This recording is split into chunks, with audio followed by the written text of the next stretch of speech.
मित्रांनो, एक गोष्ट लक्षात ठेवा, तुम्हाला पाहिजे तितके धर्मग्रंथ वाचा, रोज मंदिरात जा, मशिदीमध्ये जा, चर्चमध्ये जा, पाहिजे तितका सत्संग ऐका, कीर्तने ऐका, प्रवचने ऐका.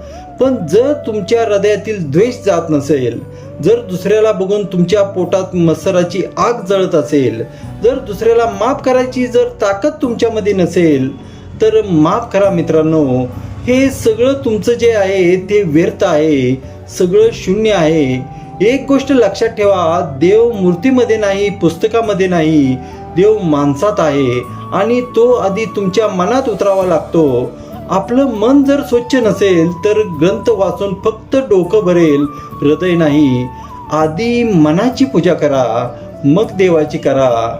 कारण द्वेषाने भरलेलं हृदय म्हणजे स्मशान, तिथे देव कधीही राहत नसतात. हे लक्षात असू द्या.